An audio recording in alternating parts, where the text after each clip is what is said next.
I just want to welcome you all. My name is Kate Trams. This session is brought to you by the American Indian and Alaska Native Prevention Technology Transfer Center.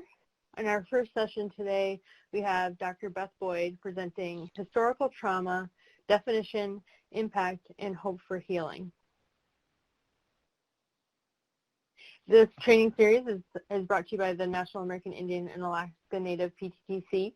As I mentioned, we are part of the PTTC network, which also includes 10 regional centers and a network coordinating office, and the National Hispanic and Latino PTTC.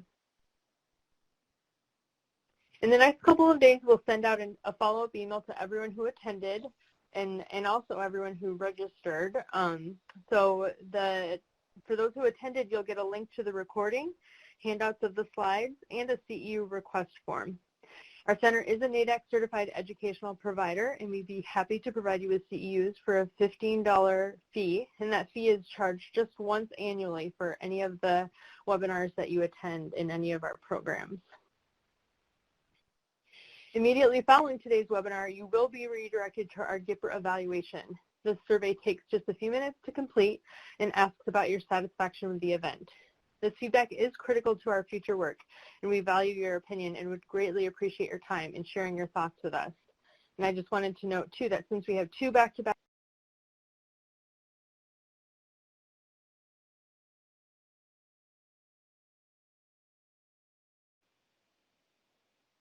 sessions, this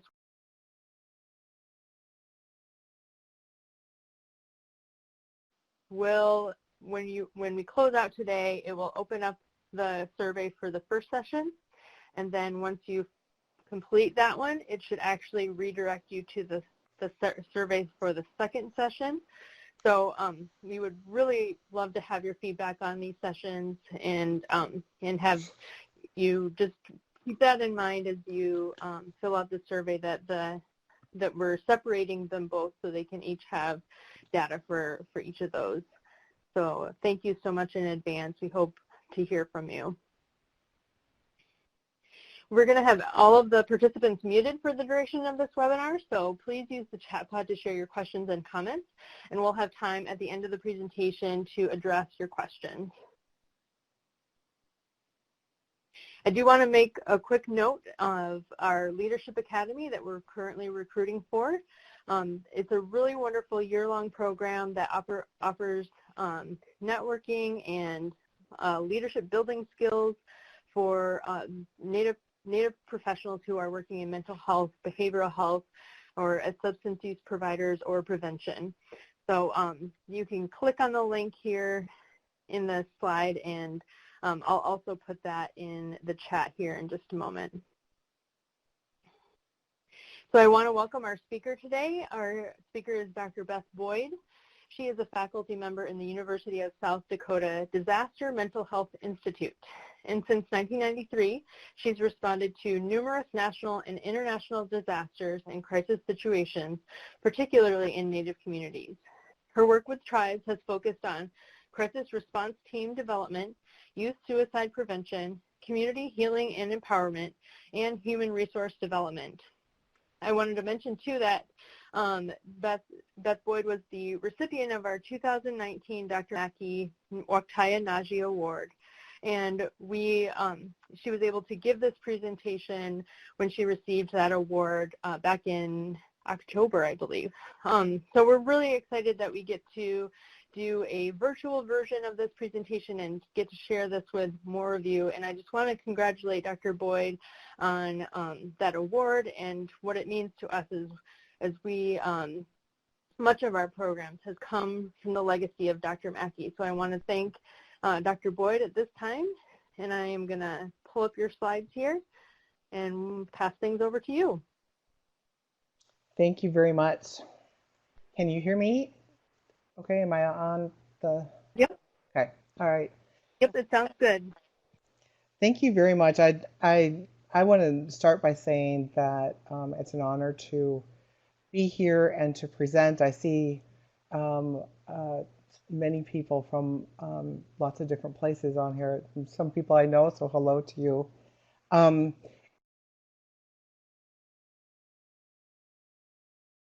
And it was an incredible honor to accept the Dr. Mackey Award a few months back. Dwayne was a very close friend and someone who really had an impact in the lives of myself and my family. And so it was quite an honor. I'm going to talk today about historical trauma. And I think as I was thinking about this today, it has this, or the last couple of days, this presentation actually has a even more meaning now in this time when we're going through kind of a national traumatic event, and those we're seeing the impact of some of the outcomes of historical trauma, and we're seeing the impact of how historical trauma has really affected many of our people in our lifetimes and those of our relatives who came before us. So I just want to acknowledge that sometimes when new traumatic events happen, it sort of wakes up that historical trauma in a way that might be surprising to us. I also wanted to say I come from the Seneca Nation of Indians in western New York State, and I've been here in South Dakota for over 25 years now, so I call both places home. Let's see if I can get these slides to change. Oh, okay, there we go. So you'll have to pardon my lack of technological expertise as we go through this time of working from home and doing everything over Zoom and computers and everything has really been challenging to me. So bear with me. So when we think of historical trauma, there's kind of three elements that we think of. An event, a trauma, or what I think of as a wounding. And that trauma is shared by a group of people rather than individually experienced. So it is collective. But it also spans multiple generations, such that members today of that group, of that affected group, may experience the trauma-related symptoms without ever having been present for whatever that past traumatizing event was. And so historical trauma is a cumulative emotional and psychological wounding that happens over the lifespan and across generations that emanated from massive group trauma experiences. This term was originally used to describe the experience of children of Holocaust survivors, and it has been used to describe the experience of colonized groups across the world and communities with a history of oppression, victimization, and massive group trauma exposure.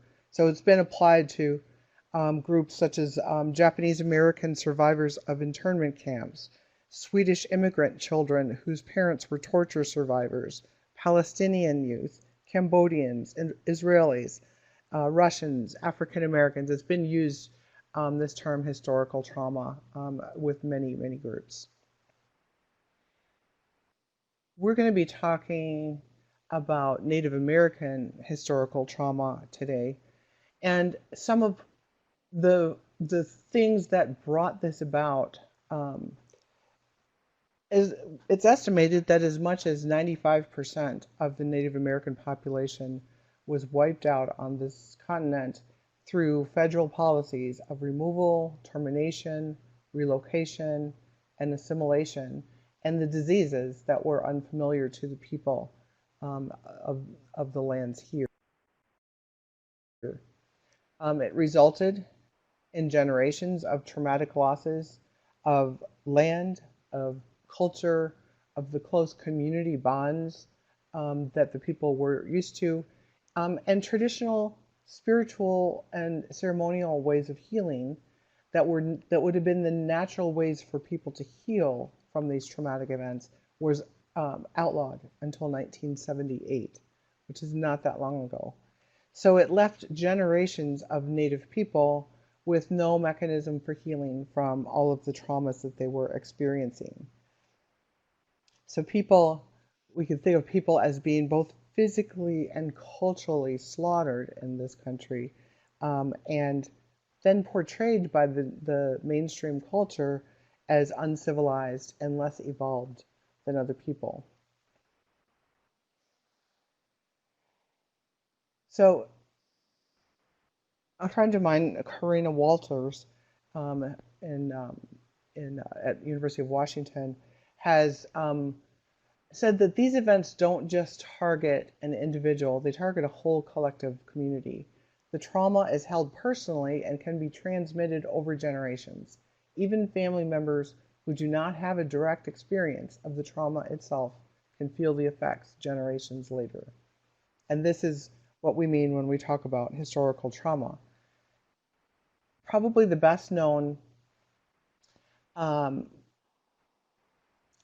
person to have talked about the impact of historical trauma is Maria Braveheart, um, who coined the term historical trauma response to include high levels of substance abuse, suicide, depression, anxiety, low self-esteem, anger, difficulty recognizing and expressing emotions, and unresolved historical grief. This has led to health disparities with physical health, with behavioral health, and these are all commonly linked to experiences of historical trauma. This response that Maria Braveheart called the American Indian Holocaust actually does meet the United Nations definition of genocide. Here is the United Nations definition.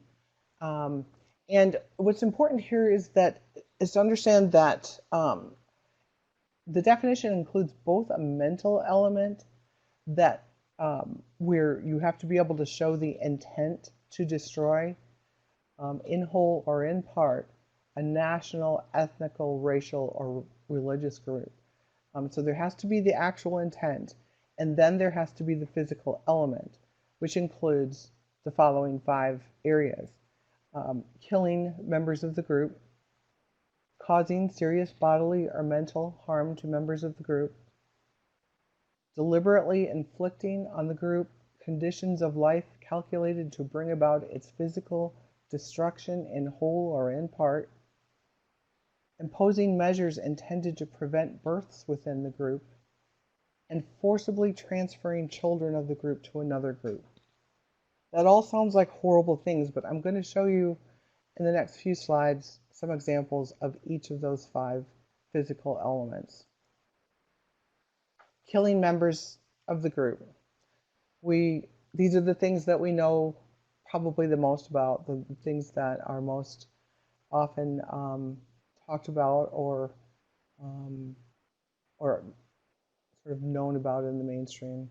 There were community massacres. The Wounded Knee Massacre of 1890 is only one of those. There were deliberate exposures to disease. One of the most well-known stories about that is the giving of blankets that were infected with smallpox to Native people who had never been exposed to that disease and so had no natural immunity to the virus. And then there were forced removals from lands, and we know of many different long marches that people were forced on to leave the lands that were wanted by others, and so our people were removed to lands that at that time no one else wanted. So killing members of the group is one element. Causing serious bodily or mental harm to members of the group is another element. Some examples of this include the Indian Relocation Program of 1956, the boarding school programs, adoption projects, prohibition of cultural and spiritual practices. One of the things that many people today don't know a lot about is the U.S. government's um, programs to remove Native people from the reservation communities and relocate them in large metropolitan areas. This was the Indian Relocation Act of 1956. The idea was to have Native people move from their rural tribes to the metropolitan areas such as Chicago, Denver, Los Angeles, Cleveland, Seattle, um, and other areas.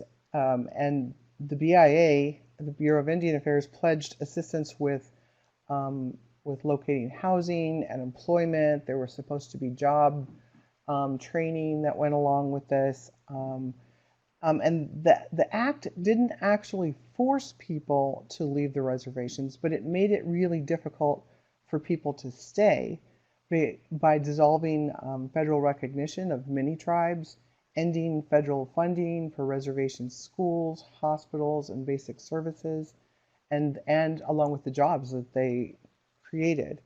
So the federal government paid for the relocation expenses to get to the cities, in some cases provided some vocational training, but urban Native Americans faced high levels of job discrimination and few opportunities for job advancement. They struggled to adjust to life in a metropolitan area and faced low unemployment, low-end jobs, discrimination, homesickness, and the loss of the traditional cultural supports they knew at home. People who eventually returned to the reservation often found that they no longer fit in with those who had stayed behind. And so, um, and many of the promises of job training and things like that were never actually seen. But when those BIA urban relocation efforts started, nearly 8% of American Indians lived in cities in 1956, 8%. And at this point in time, we know that over 65% of people, Native people, live in metropolitan areas at this time. And one thing that they didn't really expect to happen was because the idea here was assimilation. The idea was get Native people off the reservations, get them into big cities, get them assimilated into the population, and pretty soon we won't have a specific group like this anymore. But what they didn't really count on was the way that Native people can find each other everywhere. And so people started to relocate each other or themselves within the cities into communities and neighborhoods, and still lived and still do live in large urban Indian communities. So this, the next element of the genocide is deliberately inflicting on the group conditions of life calculated to bring about its physical destruction in whole or in part. The Native American boarding schools are a really good example of this. It's been said that there is not a single Native person in North America that has not been affected in some way by the boarding schools, both in the United States and in Canada. Um, by the year 1887, 200 boarding schools had been established with 14,000 Native children forcibly enrolled. One of the leaders of this was a former cavalry officer, Richard Henry Pratt, who founded the first off-reservation boarding school in 1879. And he had a saying that he's often quoted as, uh, often repeated as saying, the idea was to kill the Indian and save the man. The idea was, again, assimilation. Take children, Native children, at young ages and teach them how to be what was in his mind civilized. So children were taken in at the age of 5. They were separated from their families, often sent far away to schools that their family members wouldn't be able to have access to them or to visit them. Their hair was cut, their names were changed, they were not allowed to speak their language, not allowed to engage in their traditional customs. The idea was to cut those family ties, um, and the hope was that they would civilize these children so that they would be assimilated into American society. Um, but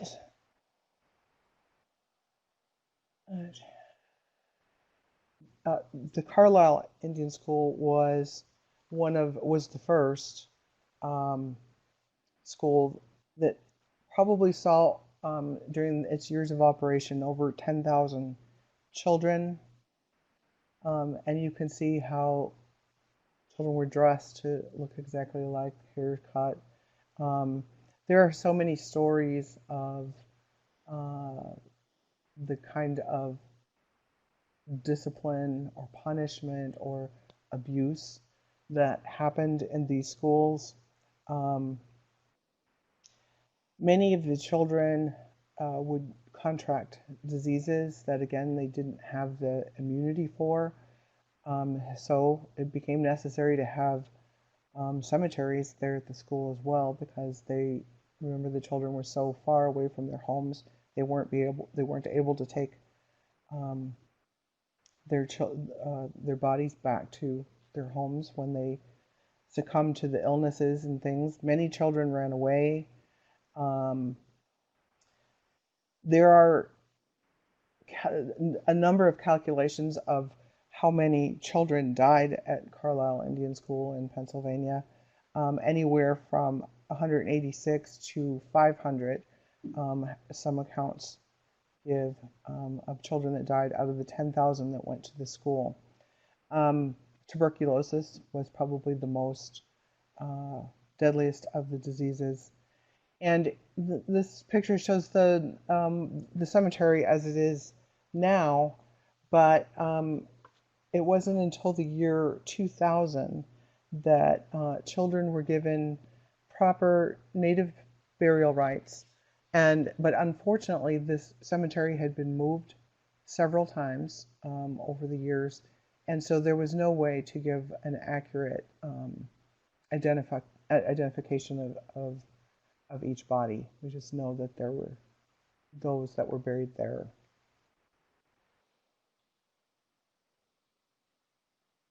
And the fourth element of genocide is imposing measures intended to prevent births within the group. This was something that I've been surprised that people often, here in South Dakota, even people often don't know that this happened. Um, but there were thousands of accounts of forced sterilization done by the Indian Health Service um, between 1960s and 1970s, where IHS doctors sterilized Native women either through coercion or without consent, using a variety of different tactics.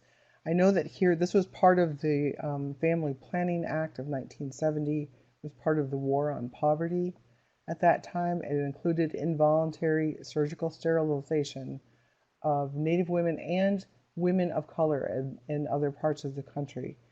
And we don't have the exact numbers, but we do know that the Government Accounting Office investigated at the behest of Senator James Abrask of South Dakota, and they were able to examine 4 out of the 12 IHS areas from 1973 to 1976 and found 3,406 involuntary sterilizations just at those 4 places, just in those 3 years. So we don't actually know the full number, but you can see um, on this table here the number of children um, her Woman by Tribe from 1970 to 1980. The picture on the bottom is Jean Whitehorse from a film called Ama, which means mother. And it's a film that's been released just this last year. And if you get a chance to see this, we've had it, I know it's been circulating to different communities. It tells the story of several women who have been, who went through this forced sterilization. And it also tells the story of the people who thought it was a really good idea. But another element of genocide. And finally, the forcibly transferring children of the group to another group.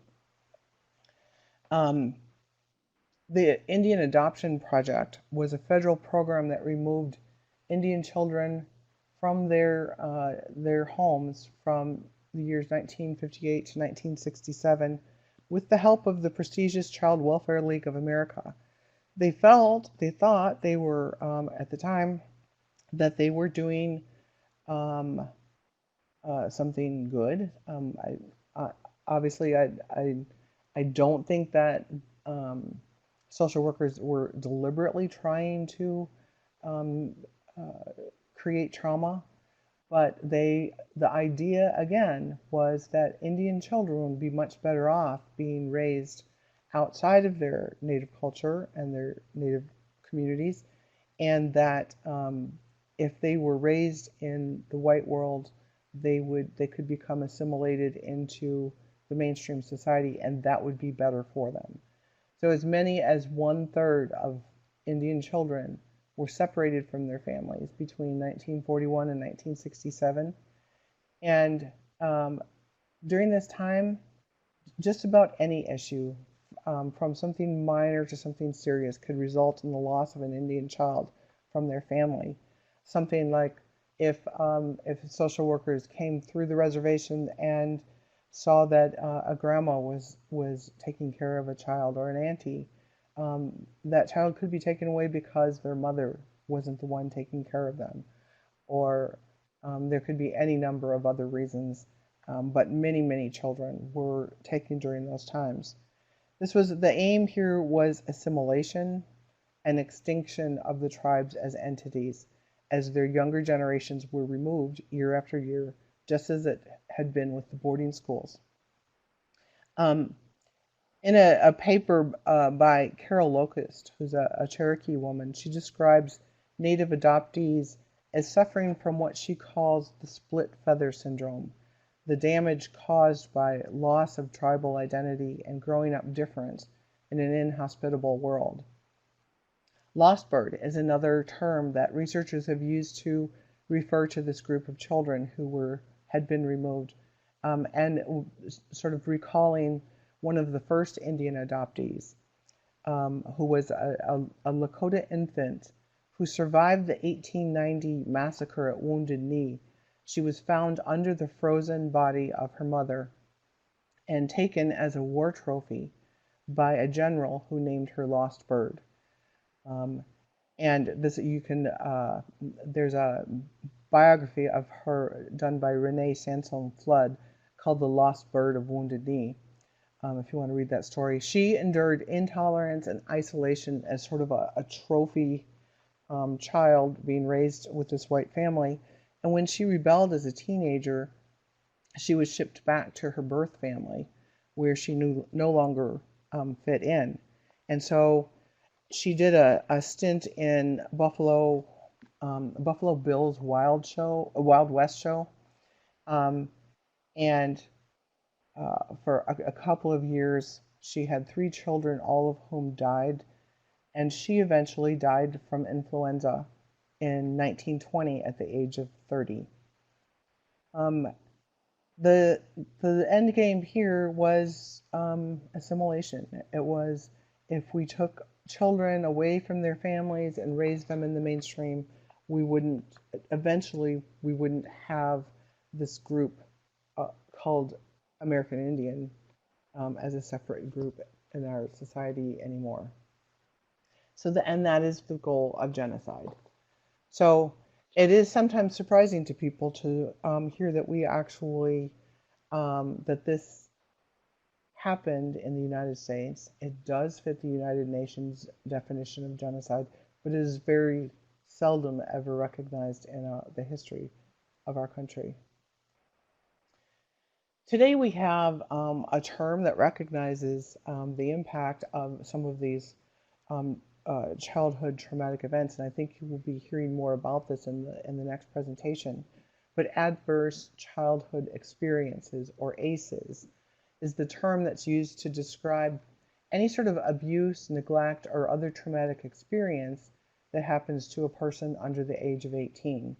And importantly, the fact that that these ACEs, these adverse childhood experiences, have been linked to many things like risky health behaviors and chronic health conditions, low life potential, and early death.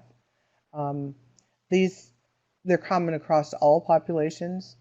Um, Almost two-thirds of the original study population reported at least one ACE in their life, and 1 in 5 reported 3 or more. And some populations are more vulnerable to experiencing adverse childhood experiences because of the social and economic conditions. This is something that we're seeing very clearly in relation to the coronavirus pandemic that we're having right now, where people of color and communities with less resources are um, experiencing this pandemic in much more intense ways than the rest of the population.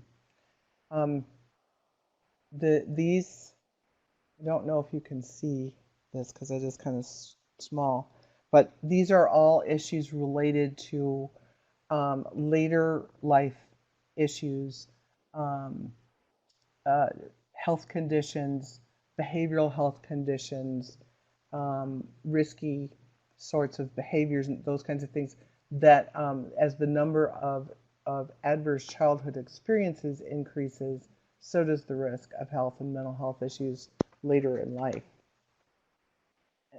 Hopefully on your handouts, when you get those, you'll be able to see this better. The scientific field of epigenetics is now providing empirical evidence that historical trauma may be embedded in our DNA. This is an idea that Native people have said, our spiritual leaders have said for generations. It suggests that genes may carry memories of trauma experienced by one's ancestors and can influence how people react to trauma and stress, including having an impact on psychological disorders and medical diseases. According to the American Academy of Pediatrics, medicine is undergoing a paradigm shift in its approach to disease, recognizing that these early traumatic stresses can lead to epigenetic modifications in gene transcription, which produce structural changes in the developing brain that can reinforce or reactivate additional stress responses and further changes in the brain.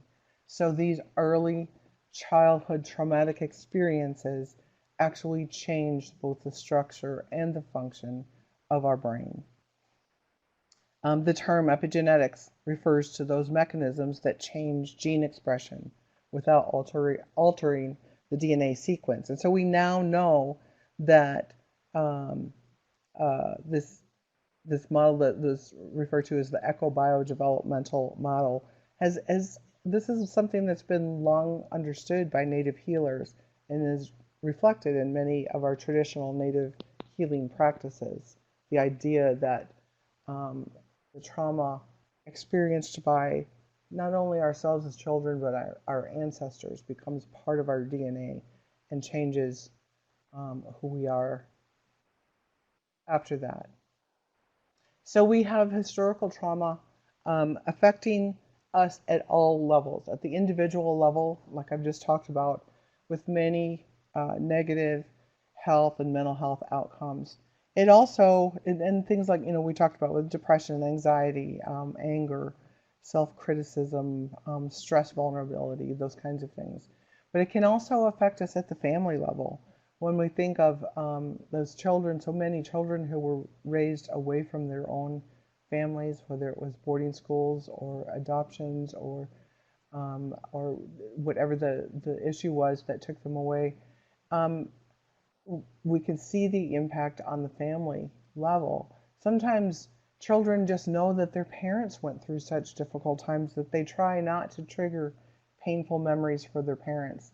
I've heard many children talk about knowing that their parents or grandparents had been in boarding schools, but they never ask them about that because they don't want to bring them pain. So, and then they may avoid bringing up their own problems to their parents and grandparents who could help them solve some of those issues in their lives. And because of those boarding school experiences, many people never grew up in an actual home with parents and siblings and grandparents and being part of a community. So there was a loss of knowledge of traditional parental roles and loss of role models and traditional child rearing practices. And so that has resulted in um, other kinds of trauma, domestic violence and child abuse and those kinds of things. And even deeper, children receive those internalized messages about the appropriateness of raising children in our own homes, with so many um, sorts of initiatives to take children away from homes. How could you not internalize some of those messages? And then at the community level, in any community, when you have the loss of many children at once, it has a profound impact on the community, including emotional suffering, um, the realization of loss of human capacity in terms of our future leaders, and the ability to safeguard our language and culture. So the community itself becomes wounded. And when the whole community is wounded, it can't function in the ways that it was intended to. All that people feel is loss.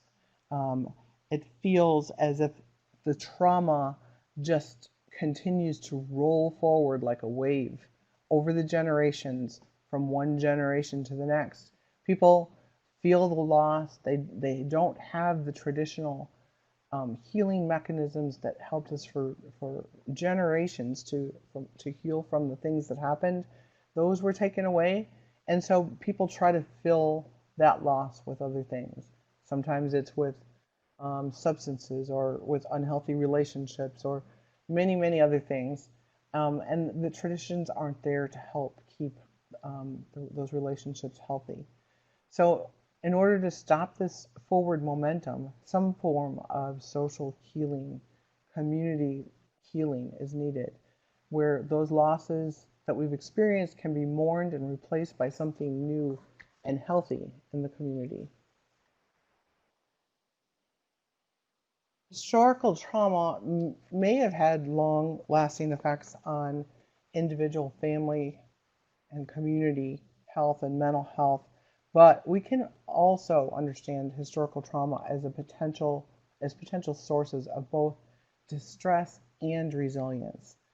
People are resilient. People are still here. These stories of ongoing trauma also bring stories of resistance and resilience. Stories that talk about individual, family, and community histories of survival, and somehow coming forth again, um, and and and still being here in the world. So there are equally powerful stories of resistance and resilience, of hope and survival. So how do we put those that resilience to work in healing, um, those collective wounds that we have received over the generations. The painful and traumatic experiences that many of us have had and which we have inherited from past generations, you might look at that and think that we would never have a chance with all of those historical trauma, traumatic events, and all of the adverse childhood experiences that are the result of some of those historical traumas. How would we ever even have a chance? You might think that there just wouldn't be a chance. But it's amazing because the spirit yearns for growth and connection. And we can find that connection even when we think we cannot. I have spent 20 years working with Native children who, I was saying that one of the spiritual leaders in my community is Gene Thinnock, and he has us think about what has the trauma done to us? What has it made us believe about ourselves and our world?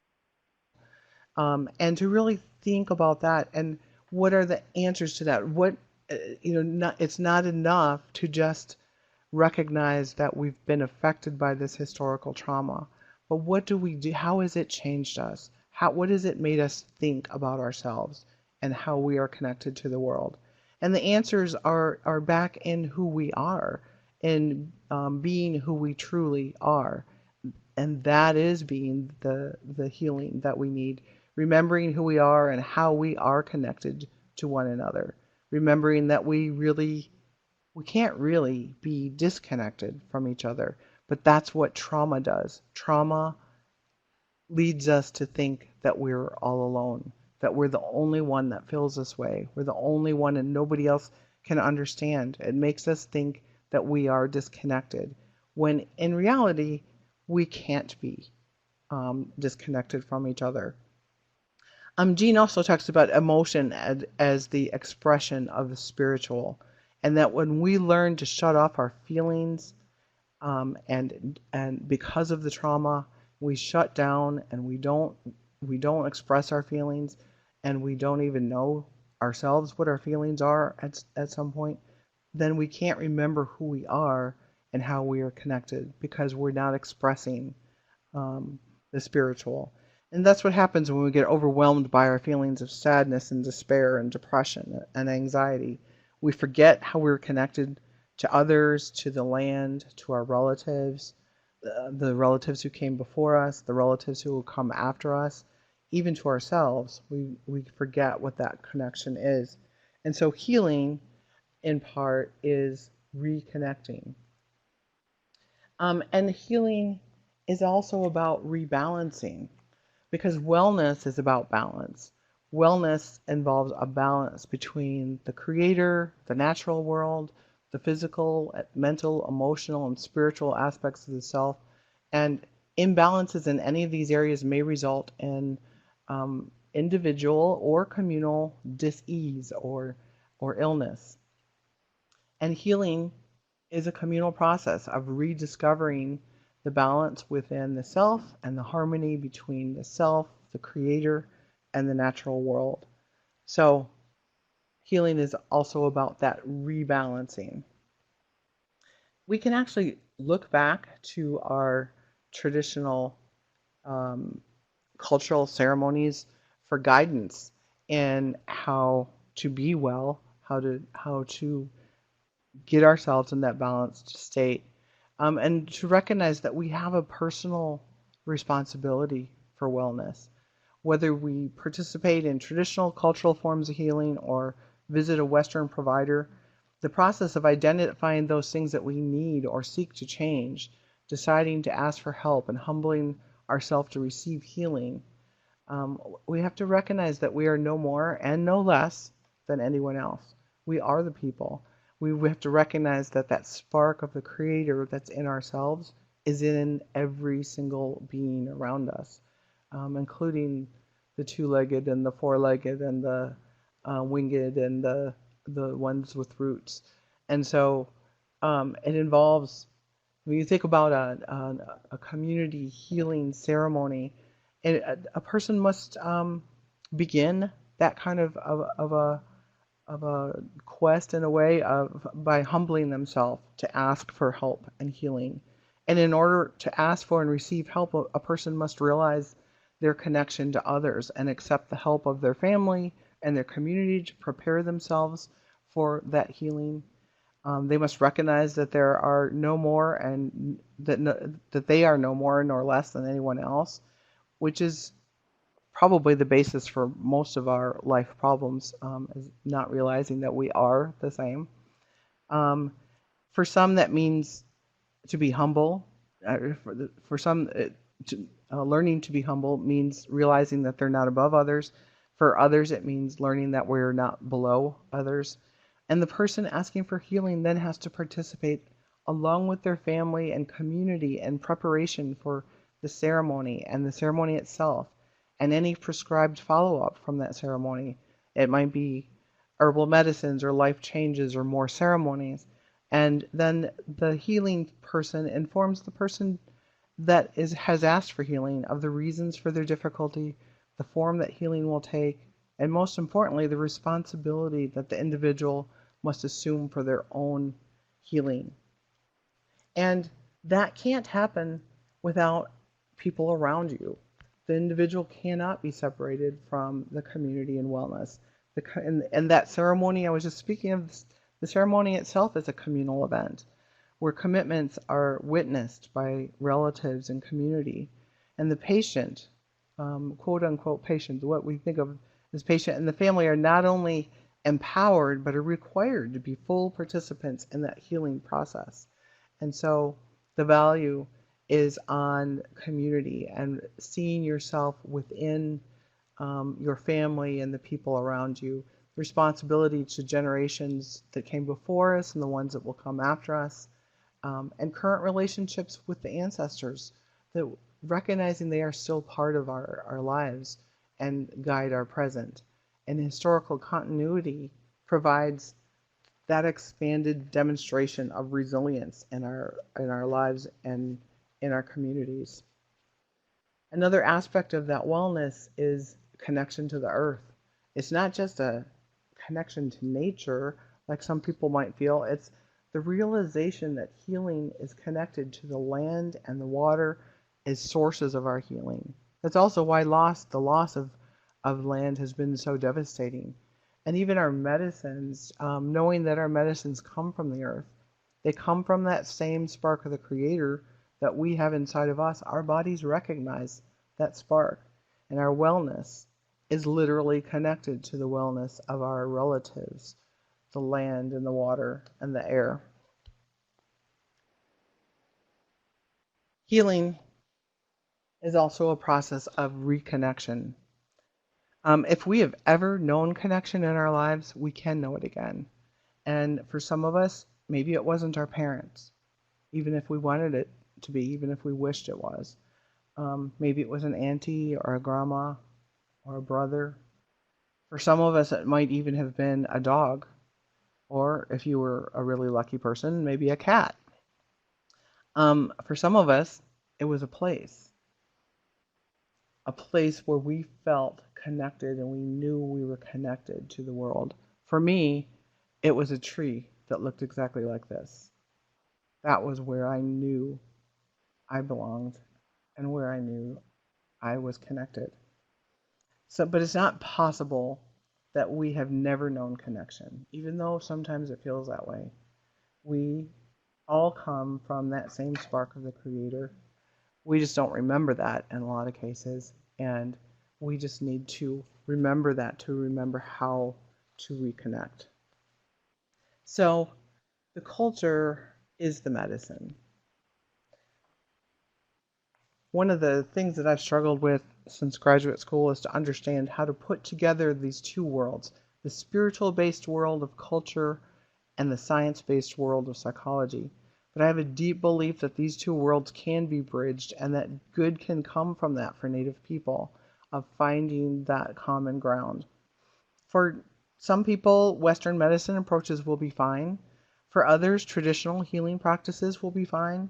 But for many of us as Native people, integrating these approaches will both heal and resonate deep within ourselves and stir the memories and connections that we might not even know that we had. We have been so aware only of the traumas that have been passed down that sometimes we've forgotten about um, the healing and um, those connections that we also have. If you think about within any traditional ceremony, there may be multiple lessons that can be learned, lessons that are often the focus of Western mental health prevention or intervention activities. For example, in a Sundance ceremony, it provides important teachings for community members of all ages and all stages of life, whereas adolescents in the Western world often struggle with questions of who am I and how do I fit in. Native youth learn that they have a special place in the circle of the community and their culture. They're given jobs to do and teachings by the people around them. They're called by relationship terms, daughter, nephew, grandchild, and they learn they are related to everyone. They know how they fit in and then thus learn who they are. Women and men know their respective roles in the ceremony and the unique contributions they bring for the good of all. Elders are honored for their wisdom and experience and continue to be vital and valued members of the community rather than feeling pushed aside to wonder if their contributing days are over. When family members experience the loss of a loved one, they're surrounded by community members who help them to accept the end of physical life, let go of their loved one, grieve in a healthy way, and reintegrate back into the community life, knowing who will be around them for support in the days to come. Conflicts that arise are dealt with by bringing those in conflict together in open discussion so that negative emotions are resolved rather than being allowed to fester. Leaders lead by example, strive to bring the best out of others and push others up to be the best that they can. They listen, support, advise, encourage, mentor, show compassion for those having a difficult time while keeping sight of their ceremonial duties. When someone gets lost in their own human issues of fear or conflict or loss of focus, leaders encourage them and reinforce their efforts at a more productive, and collaborative kinds of actions. And finally, participants are encouraged to give back and give thanks to the community. And in this way, people practice generosity, feeling valuable, and contributing to the community and recognizing the efforts of others and thus enhancing their own sense of balance and wellness and ensuring that the ceremony goes forward in the future. So we can look at any one of these traditional ceremonial events that happen in our Native communities. Hello? I'm sorry, I'm wondering if you can hear me. Yes. Yes, we can hear you. I apologize. I think a setting got changed, but please go ahead, Dr. Boyd. Oh, okay. Well, I was just going to end. I was just going to end by saying we could look at any of our cultural traditional teachings and find all of those lessons and all of those ways of learning to reconnect, rebalance, and bring our spirits back to this day, and not be stuck in what happened in the past or what we wish for the future, as Jean Thanok would tell us. So.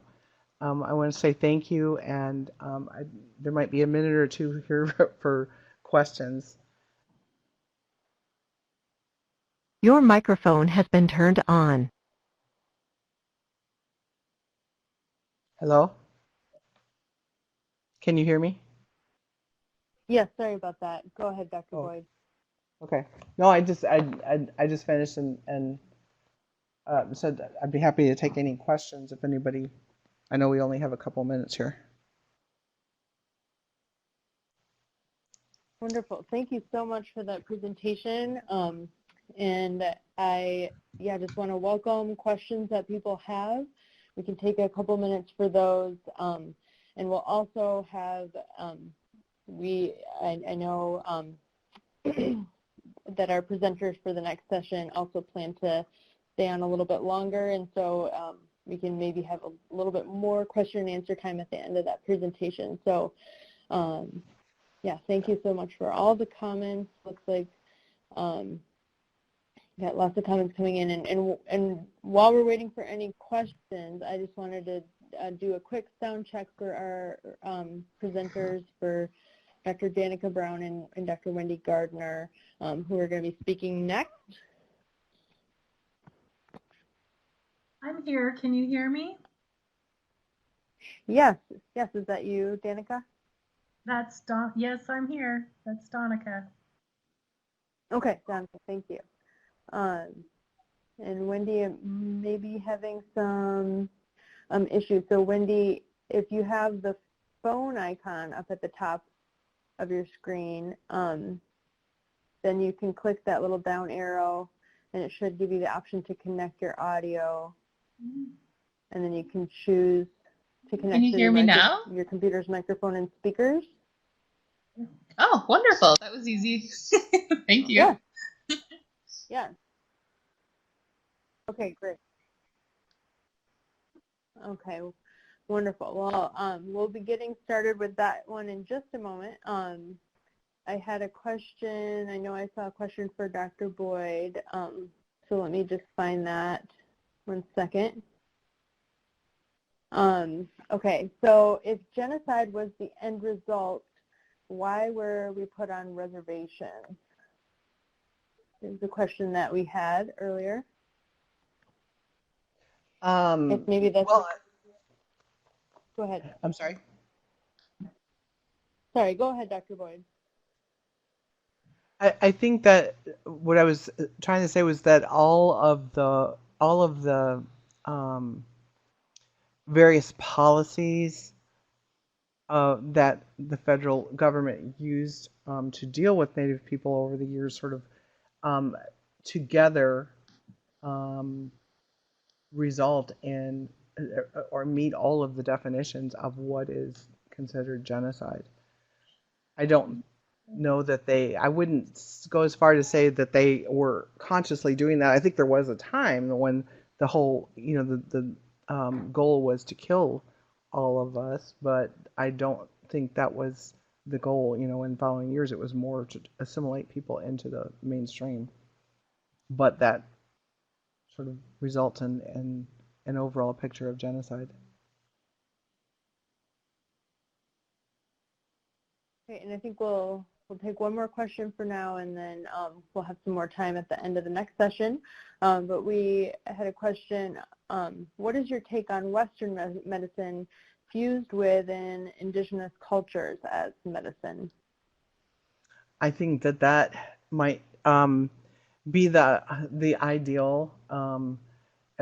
I know in the Dene Nation that there is some amazing work happening between Western medicine approaches and recognizing traditional healing people and practices together, and that those two things can happen together and, like I said, can resonate really deeply for people in ways that that doesn't happen maybe with just the Western medicine. So I think it would be an amazing, and I'm hoping to see that happen in other parts of our country as well.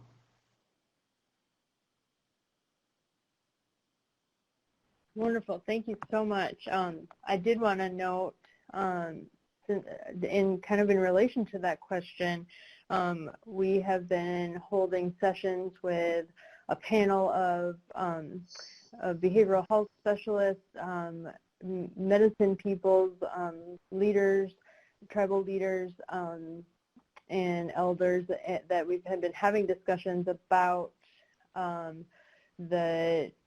least specifically sort of about how assessments are done and how that can sometimes lead to misdiagnoses and the cultural aspects of that within Native communities, and how we can educate providers on those cultural differences that might change how Right. someone might be diagnosed. So Right. that's Awesome. been a really great discussion, and we're hoping to put out some publications based on some of those conversations shortly too. So that's great. so yeah, I think we'll try to move to our second session so we can stay as close to our time frame as possible. So I want to thank Dr. Boyd. It's been such a great experience having you give us some more information on historical trauma and understanding what we're coming into and how we can love and support the Native people that were in our communities, and for those providers who are working with people who experience trauma. So thank you so much for presenting for us. And yeah, I know you said you will probably join and stay on for the next Yes. session. So Yes. Thank you so much yeah, for having me. so And I'll mute my. wonderful. And I do want to mention too, my apologies to any, I know some of you have joined by phone because we reached the capacity, and I apologize for any trouble that people had. Our programs have been growing with all of us working from home and needing more opportunities like this. So unfortunately, we weren't prepared for this number of people on today, and I know some of you weren't able to join the webinar online, and many of you have called in. So I appreciate your patience with that and for joining us anyway. So I'm going to move us into our session now.